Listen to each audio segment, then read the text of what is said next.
We're in September already. How did that happen? But for lots of people, they think it's the end of the gardening season, but I actually think of September slightly differently. I think it's the beginning of the gardening year. It's when you start to make preparations for the year ahead, and I think it's quite an exciting time.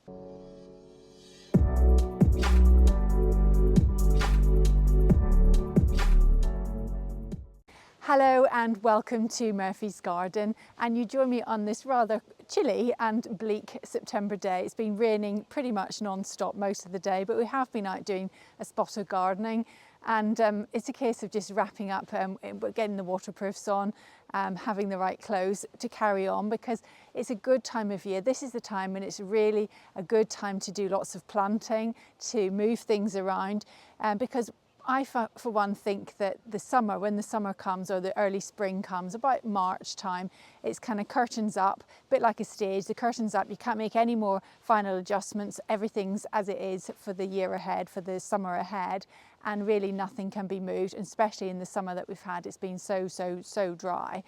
But as soon as September comes and the rain starts to come, it's a really good opportunity to make all those changes that you're dying to make, and there's lots that we want to make.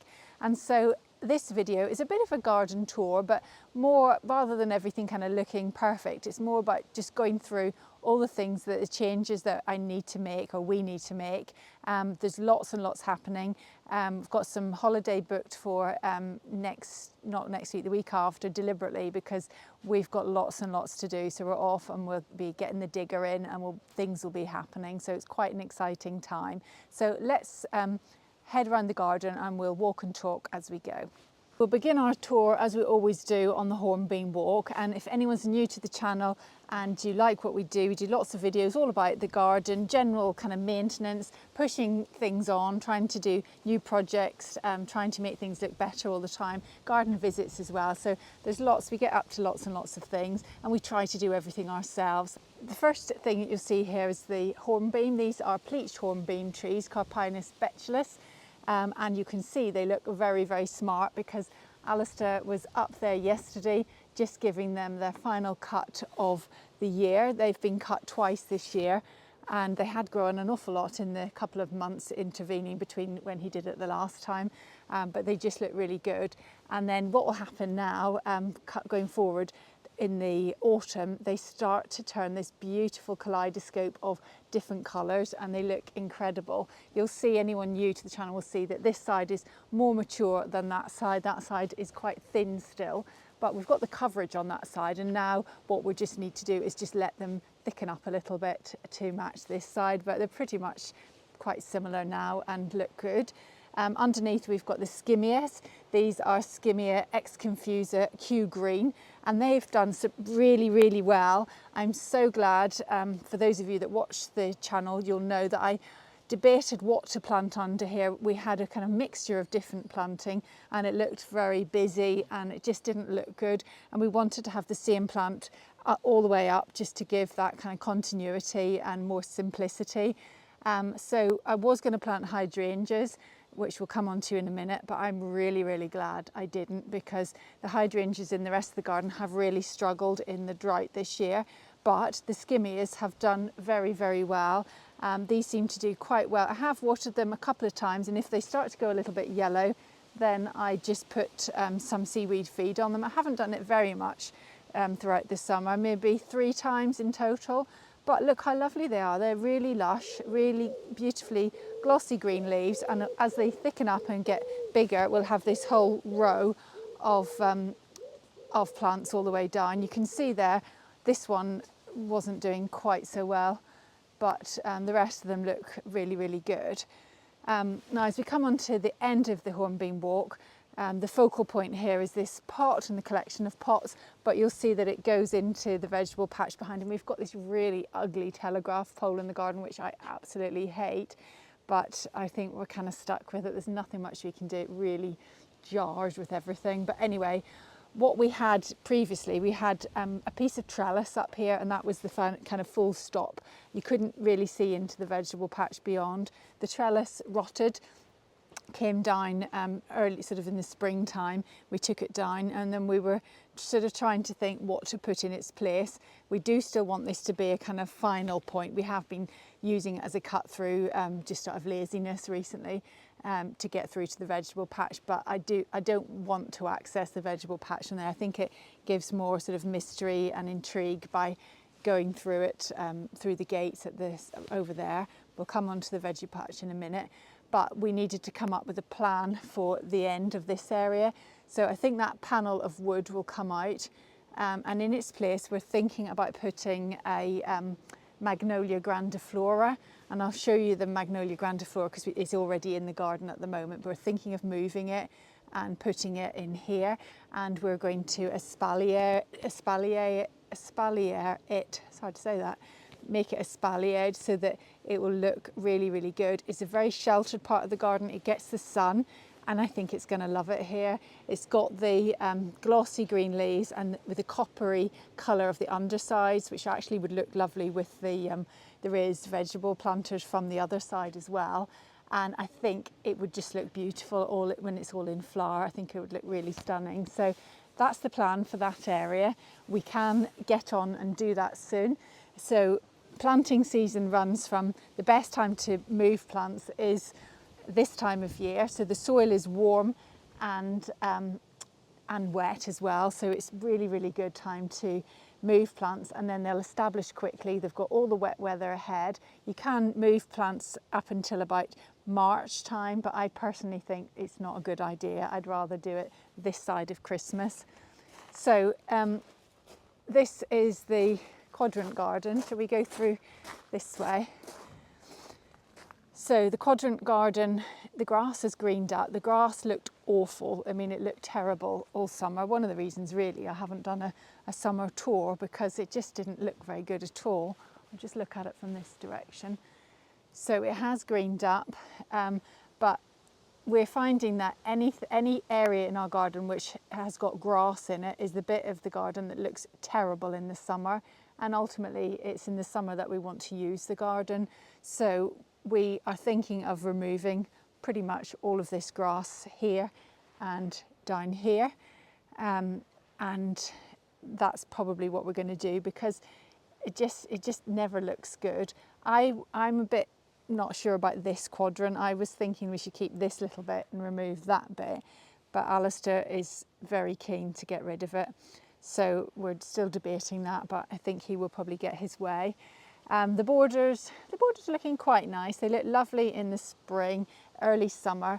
They haven't looked quite so good in, well, look quite nice in July, but August they didn't look quite so good, but they're coming back again. And I think the star in the borders at this time of year is the Miscanthus. This is Miscanthus Yakushima dwarf, a lovely, lovely grass. And I've got 4 of them, all from the one original plant. I've just split them, and I've got 1 in each quadrant.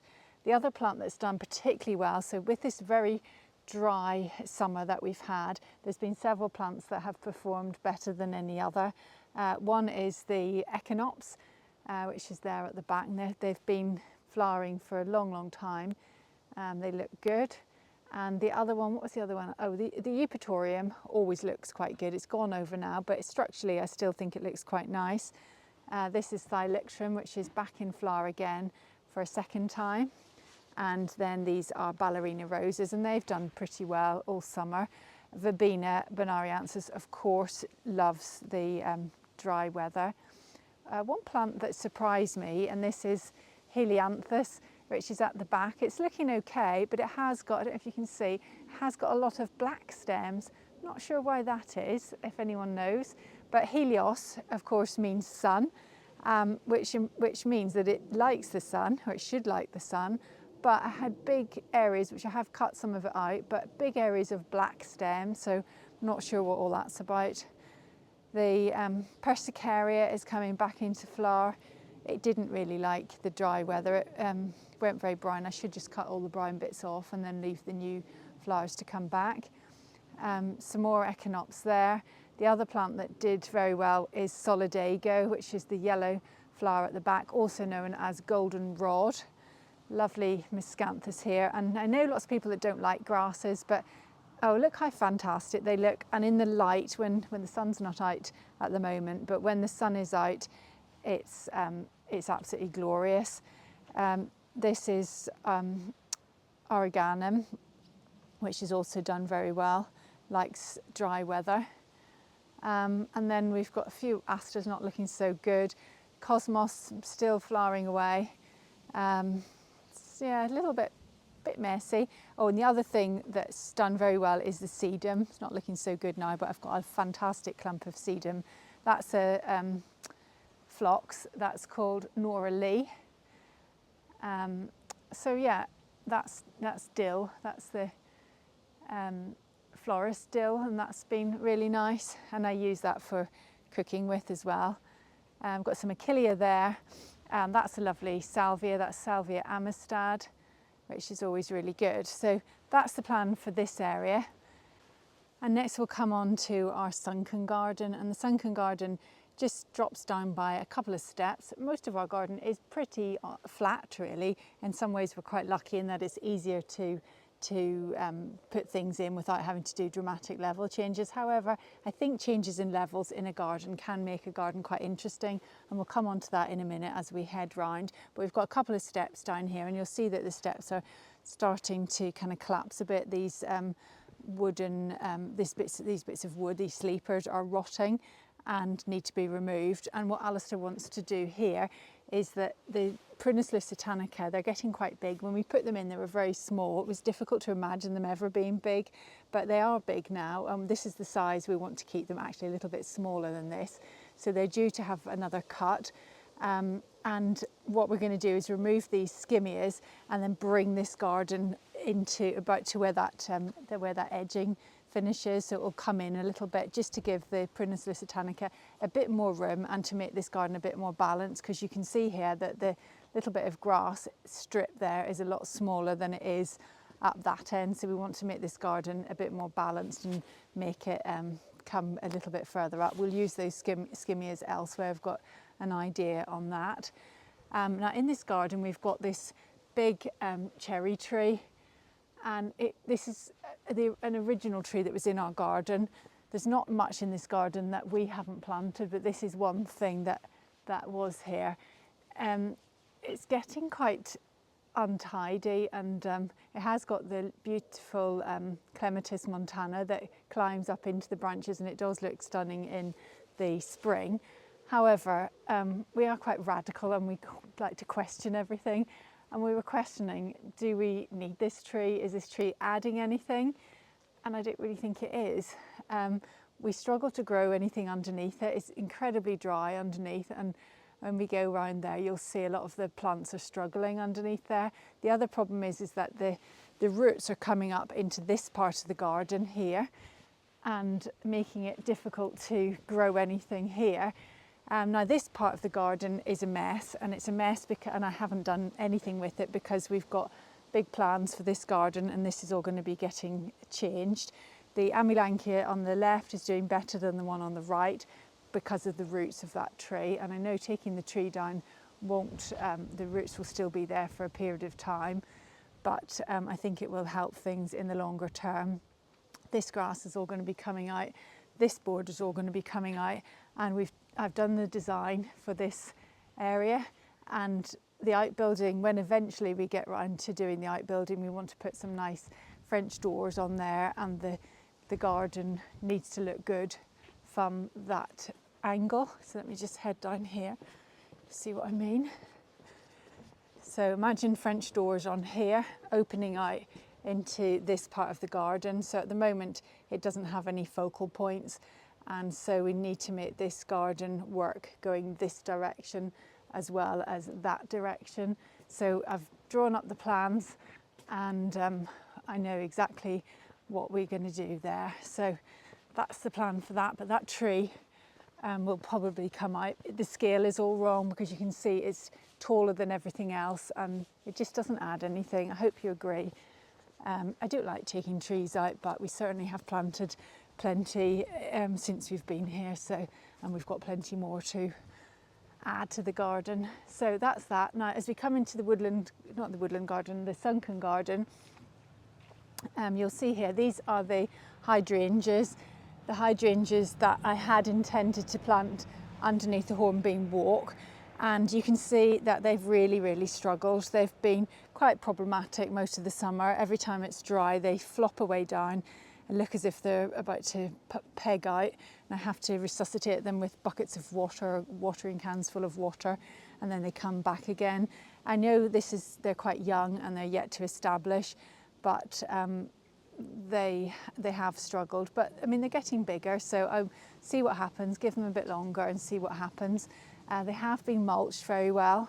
I watched a video by Bunny Guinness who was talking about hydrangeas and how they are quite drought tolerant, but I haven't found these to be, and I have mulched them really well, and there's quite good soil in there actually, so they should have performed a little bit better than they have, but I think perhaps just because they're young.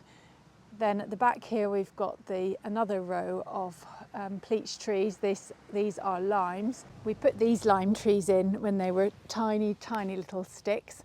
I planted them with Joshua, my son, and we planted them too close together really. Again, difficult to imagine when things are tiny that they will become big, and we put them in a little bit too tight, and so for that reason it just looks a little bit of a tangle and not wonderful, even though, I mean, they do look quite nice when the leaves, you know, when it's covered in leaves, but they are a little bit of a tangle. So Al has got some ideas on what to do with those, which we will do in a follow-up video. We've got some design ideas to make them look a little bit more impactful, so we'll come back to that in another video. So by getting rid of that tree, it will let a bit more light into this area, which I think will be nice. Oh, it's just fallen down a hole. And this is the Woodland Garden. And here we've got the Betula utilis subspecies Jacamonte, or the silver birch, and they're looking lovely. The Woodland Garden doesn't look its best at this time of year. It's more of a spring garden. However, there are some beautiful little cyclamen here. Just see there, a little carpet of cyclamen, which is lovely. So here there are some hydrangeas in pots, so we're thinking of putting them in somewhere. We were given these free, and that's a lovely one. This is hydrangea limelight here, which is doing very well. The limelight seems quite robust. You'll see, actually it does and it doesn't. In another part of the garden it looks great, and then in another part of the garden it looks awful. So I've had very mixed results with hydrangeas this year. But this one was put in just earlier in the year and it's actually doing quite well. Here at the end of the path is a pot, and we've got two, these are the pot covers from Olivia's garden, and I've just put in here, this is Actea, another plant that was in her garden actually. It's beautiful. This is Actea simplex, a really good plant for shade, dapple shade and shade, and I've also got it here with some Astrantia, which are back in flower again. The hostas are looking a bit ropey. They didn't like the dry. I have watered them, but they still don't look great. And the slugs have somehow managed to scale that pot. Lots of fencing to be sorted out here. We've got to do that. We just haven't got around to that. And then we'll head through the Woodland Garden, more cyclamen everywhere, which is lovely. This is the Paracanthus, which you can see is looking lovely, and once the fence has been fixed we intend to secure that to the fence. You can see there's one on every other panel, 1, 2 and another one here. Now this shrub was lovely, and it's called Brachyglottis. It's a silver-leaved shrub, it looks like that, but it didn't like the drought, and even though it's silver-leaved, most plants that are silver-leaved can tolerate drought, but not this. It didn't seem to like it, and we thought it was dead, but I see it has got some new leaves on it, so we need to see what happens in the spring, whether it comes back or whether it needs to be removed. But look, it has got some new growth in the middle there. This is a nice plant, and this does like drought. This is Carokia, and it's a tough little plant. It's got these wiry stems, and you can use it in place of as a box alternative. If you want to see the video I did all about box alternatives, hedging generally, but we talked about box alternatives and this was one. This is a Catinus. Seems to have lost its leading stem. don't quite know what happened to that, but as a result it's a bit dwarf-like, which is a shame. But actually it might work quite well, because here we've got this tree that we put in, and this is an Acer, a Zukazaki, and it's one of the best red-leaved Acers. It's absolutely lovely in the autumn. So we've been trying to keep that going over the summer. That's been a struggle as well, but we have got the pipe in and we've been watering it regularly. More cyclamen there.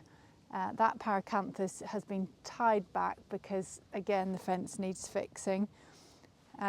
Some shrubs and things under here which are struggling. Oh, speaking of struggling, these are the hydrangea limelight, which have curled up their toes pretty much and died. So I might move those other hydrangeas into their place here once that tree's gone, and really reinvigorate that soil. That's Stipa tenuissima, and that Phormium looks very, very monster-like and very ugly, and I think it's going to come out. But we want to revisit this area entirely. And here's another casualty, which is the lovely elderflower, the pink, the Sambuca nigra. Again, it looks really, really sad for itself. Alistair has come in and pruned out some of the dead bits, but it has got some new leaves coming. But it was lovely earlier in the year, but it struggled. This is very, very messy, this bit. I shouldn't show you this bit. More hydrangeas that have struggled, done nothing really. But they do look quite healthy, but they haven't flowered.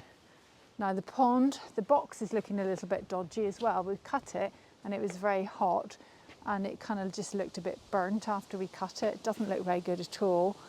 And this is the pond, which looks nice, but again, those sleepers are starting to rot. So that's an area that we'll have to revisit, possibly even get another year out of it. But after that, we will have to visit it. But I think it's going to change things with that tree gone. I think it will be a good thing.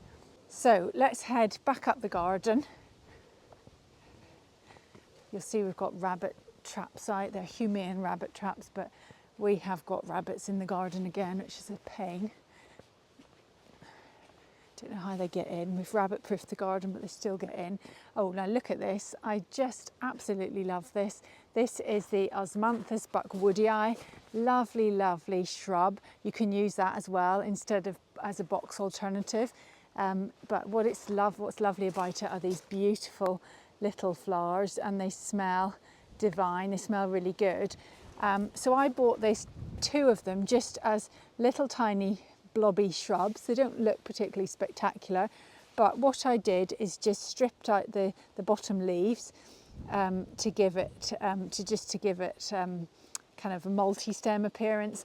And then Alistair came along earlier in the year and decided to cloud prune it, and he's done such a lovely job, and it looks really architectural and really, really lovely, and it looks good because it was just dark leaf before. It didn't really stand out that brilliantly against the dark yew hedge that's behind it, but by doing this, exposing more of the stems, giving it this cloud pruned appearance, it looks really architectural, and I think it looks brilliant.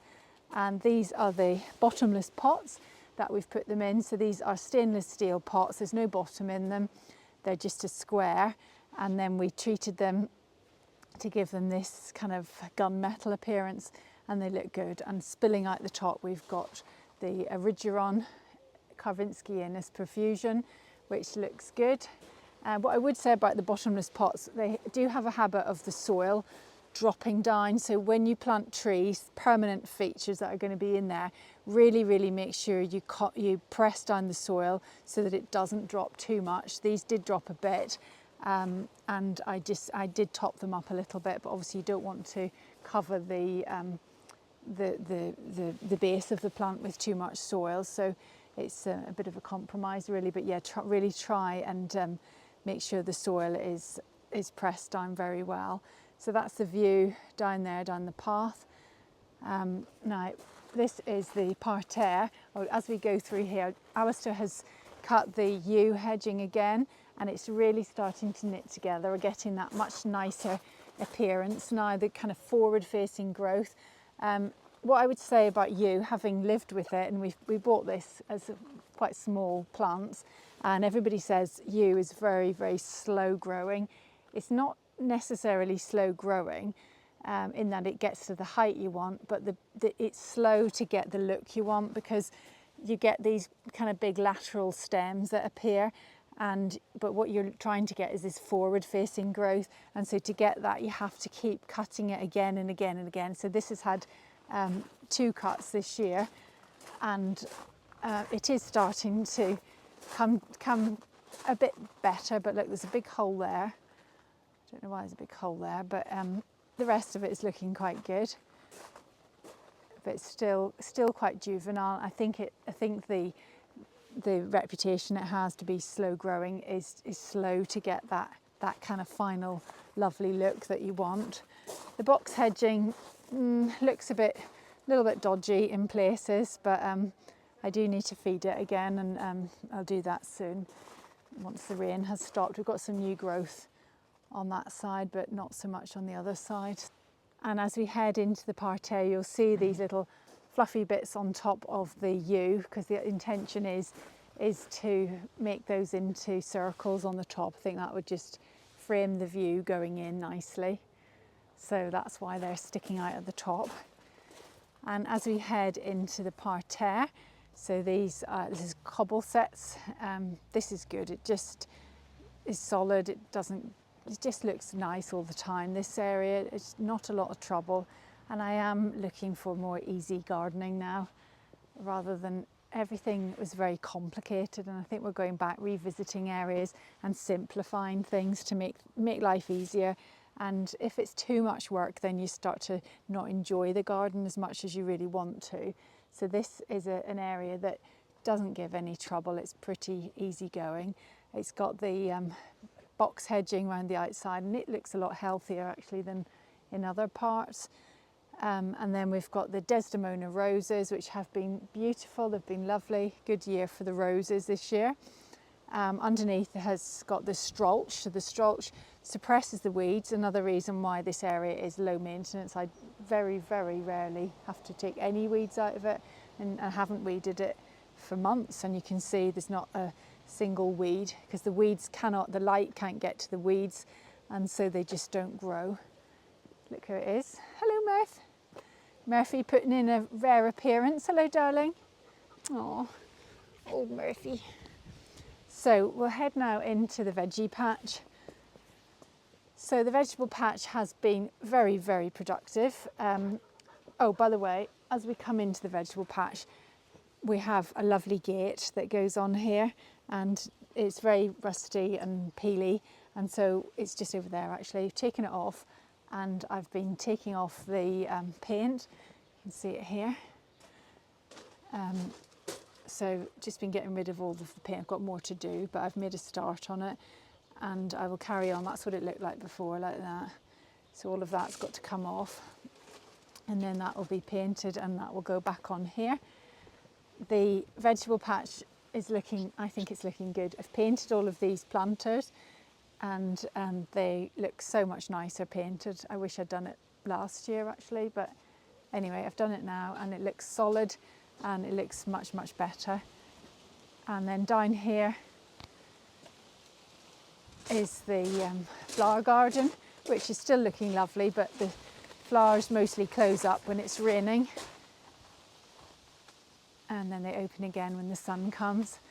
And this area is the planter that's been full of the dahlias, and the dahlias are still flowering. They've been lovely, and we've got a plan for this area. So the shed that's here is the shed that I use to do my videos in. It's got lots of all of our garden, lots of our garden equipment in there, but I don't want it messy. I want to keep it nice because it's really handy to do videos in there. And so I have a lot of things that don't fit in there, lots of trays and pots and things like that I want somewhere to store them. So we're thinking of putting in we are going to put in another little shed in place where that pot is, and that pot will move over to where the hose reel is, and a little mini potting shed will go in, a little mini tool shed will go in there. So that's the plan for that area. So watch this space, that will be happening soon. All the fruit has been good. Apples have been delicious. The ones that the wasps left us, the wasps ate lots of them, particularly on this discovery tree. But the core blimey ones have been good, and as have the scrumptious have been good. I think these are the Bramleys. Yeah, I think they're the Bramleys, which I haven't actually picked yet. And here you can see all the squashes. Foliage is starting to die back a little bit. That's a nice one. So we'll be picking those soon. These are the courgettes, still producing lots of courgettes, so we'll let them go a bit longer. And then here is where the potatoes were, down at the bottom. I've got lots of pears on here. We've got Conference and Invincible. That's Conference at the bottom, and that's Invincible. So lots of pears on the espaliered trees.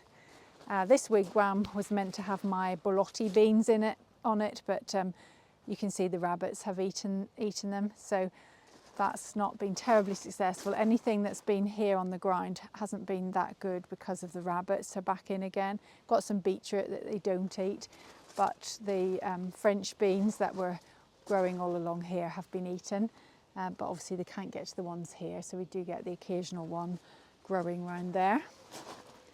So let's head out of this gate. This fence, the picket fence, needs to be painted. That's a horrible job. That'll be my job, but I'm putting that off for a bit longer. But yeah, that'll need to be painted.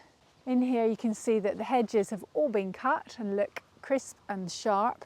I like this is a little hidden path, and actually this is one of my favourite views of the garden. You just look how nice it looks from here. Again, the telegraph pole really winds me up, but can't do much about it. So yeah, this is beech hedging. We'll come round to this side so you can just see what's going on the other side. But the beech hedging has got to the size that we want it. It's lovely, and wait till you see in the autumn the lovely colours it goes. It's absolutely beautiful. I think beech is pretty much my favourite hedge of all. I think colour-wise it looks brilliant. It does look slightly better than hornbeam in terms of colour. Right, so this is the area that nothing seems to happen here. So let me tell you where we are with it. So the bricks are in. So that's a lot of work. So we did a lot of this work early on in the year, and then the summer seemed to just go. We've had, I don't know, lots going on, visitors, other gardening to do, and we just haven't really got back to this again. So this is why we've had this big push to get all the hedges done, to get everything else done, so we can really focus on this area when we've got this week off at the end of the month. So we really need to get this done because it's annoying us now. It's been in this state of flux for so long. So that's all, yeah. So you can see the borders.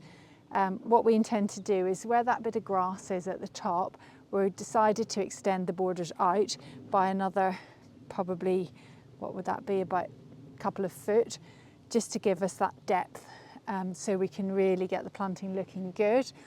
The planting is going to consist of kind of prairie type planting, lots of things like echinaceas, grasses, heleniums, all of those kind of plants that do quite well in poor sandy soil. We have got sandy soil. You can see here the composition. This is like pure sand, like very sandy. So I think it's important to work with what we've got. I don't want to be mulching all the time. I want to get plants that like this particular soil. I was watching an interesting video recently all about sand gardens and how you can plant plants in and actually have a 10 centimetre mulch of sand on top, and that seems to hold the moisture in and also suppress weeds. So that's an interesting concept. It's better to use what you've got rather than trying to artificially change the soil, but rather work with what's there. You can see here this is just to put in a soak away so that if the pond overflows, it's got somewhere for the water to go, and it will go underground here and go into this.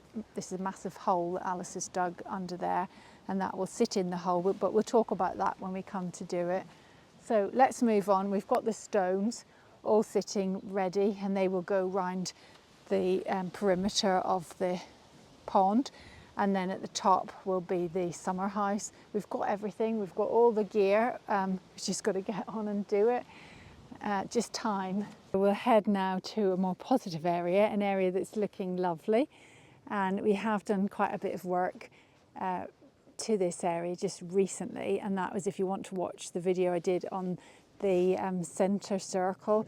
This was really bugging me because we put this a bit like the bottomless pots that you saw before, had the same idea to just do a circle, and then it would look good to raise the planting up a little bit and make more of a feature. However, it looked like something from outer space had landed in the garden.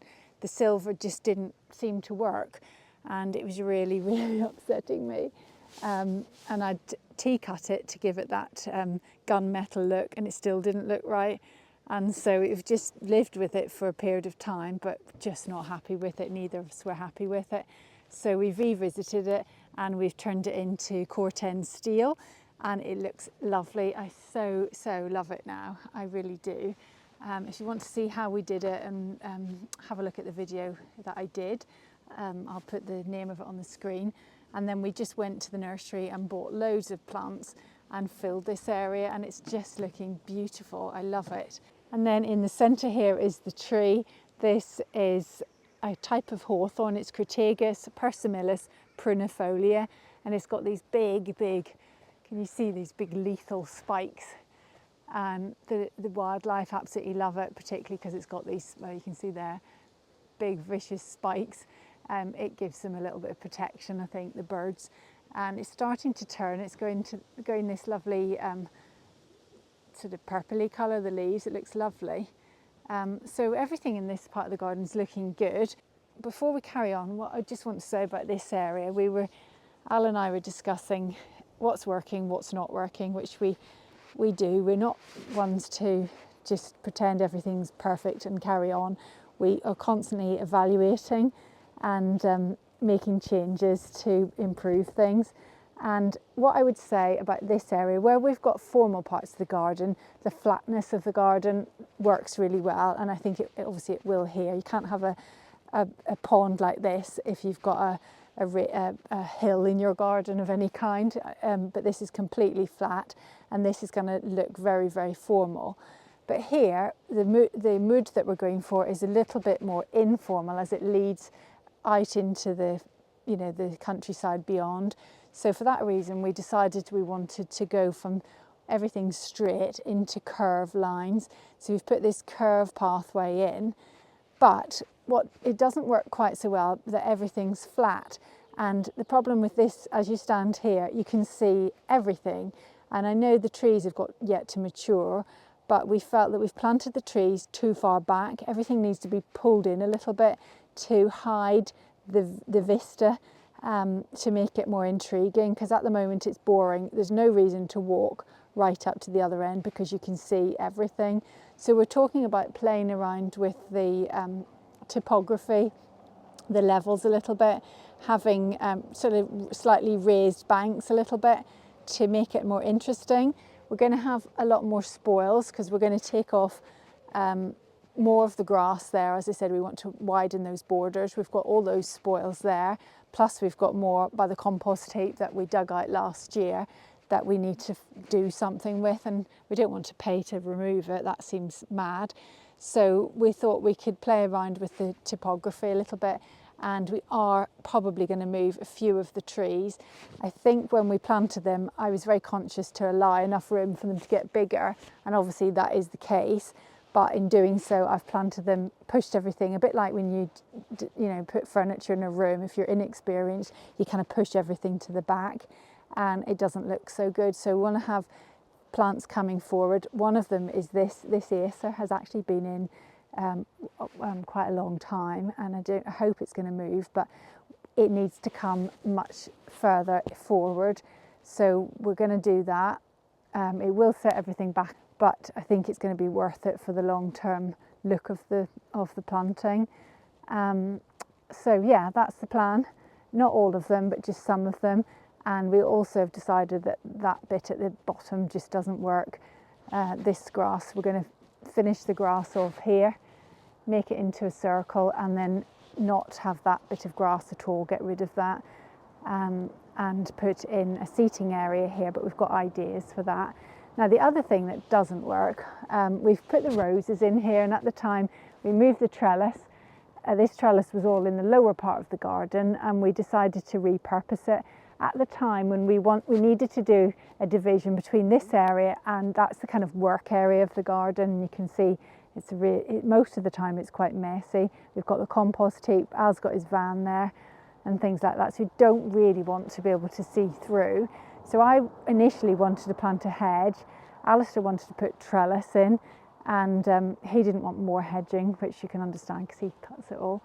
But in doing so, we decided to move we had a lot of roses anyway, so we decided when we moved the trellis we would just move all the roses too, and we planted them, and they've done okay.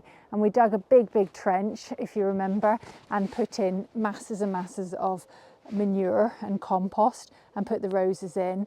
But the roses look kind of scruffy really. I know, probably because I haven't tied them in very well, but I just feel that they're never going to give full coverage. You can still see through, and it looks really untidy. We have got a lot of tidying up to do, that is true, but it still is always going to be a work area, so we don't want to be able to see through. And also I feel that the roses aren't necessarily in keeping with the rest of the planting in this part of the garden, and they don't really add anything. And so the debate that we had initially about a hedge versus trellis come up with an idea. When I was doing the hedging video, one of the plants that I came across which makes a good hedge, it looks like a hedge, it isn't really a hedge, but it's star jasmine. And star jasmine, you need something to grow on, it needs something to climb up, which it can climb up this trellis, and it gives the appearance of a hedge, but it doesn't need an awful lot of cutting. It will just need cutting to keep it to the size of the trellis. So I think that will be a really good idea if we put in star jasmine all along here and remove the roses. So tell me what you think. Am I mad? Is it we're just making more work for ourselves? But you can see here, I always knew when I put the roses in, as the trees get bigger, the roses aren't going to do very well. Like these just don't. Roses do not do well in our soil. So like that one looks dreadful, look. So that's the plan, and I don't want to be able to see through. While we're here, this is the Magnolia grandiflora. It's looking very healthy, it's looking lovely. It's got these beautiful coppery undersides to the leaves, and it's quite a flat one. Look, it's naturally quite flat, and I think it would espalier really, really nicely. So we're going to move that.